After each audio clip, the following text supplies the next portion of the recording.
Jika dilihat pula graf kes harian sebenar yang merangkumi semua kes COVID-19 di Malaysia, iaitu termasuk kes-kes yang dikesan di depo tahanan imigresen serta kes import, didapati terdapat peningkatan kes harian dan telah menjangkaui unjuran ramalan sebelum ini. Peningkatan kes ini dapat dilihat secara ketara mulai 29 April 2020. Ini adalah disebabkan oleh kes import dari luar negara, penularan kes COVID-19 di kalangan bukan warga negara di beberapa depo tahanan imigresen dan juga di kalangan pekerja bukan warga negara pelbagai sektor di dalam komuniti.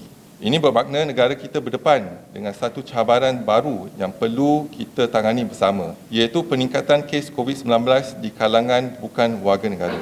Namun golongan bukan warga negara tidak harus disisihkan dan tidak harus distigmakan oleh rakyat Malaysia.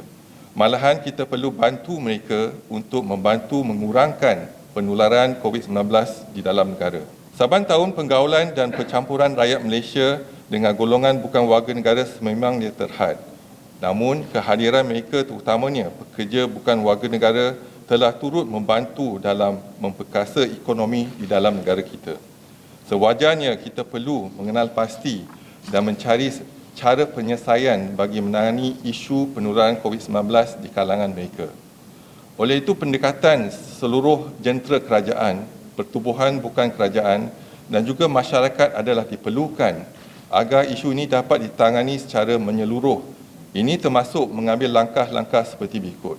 Yang pertama, selaras dengan Akta Standard Minimum Perumahan dan Kemudahan Pekerja 1990 iaitu Akta 446, masalah penginapan pekerja bukan warga negara yang sempit dan sesak perlu ditangani dengan segera bagi memastikan ianya tidak menjadi punca penularan jangkitan COVID-19 dan lain-lain penyakit berjangkit.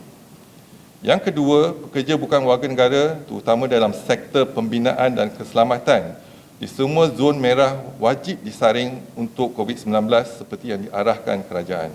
Selain itu, pekerja bukan warga negara dari zon kuning dan zon hijau pula digalakkan disaring dengan inisiatif majikan masing-masing.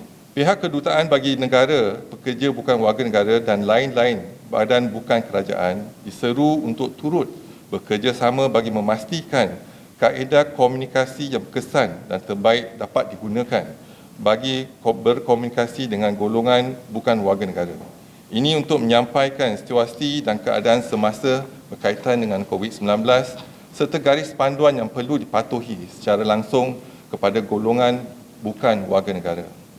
Yang keempat ialah para majikan pula bertanggungjawab memberi pendidikan kepada pekerja bukan warga negara masing-masing tentang amalan kebersihan yang disarankan untuk memutuskan rantaian penularan COVID-19. Majikan juga harus memastikan tempat penginapan pekerja mereka mematuhi SOP iaitu penjarakan sosial dipraktikan, tidak sesak dan sempit, pekerja tidak sembang dengan jarak yang dekat.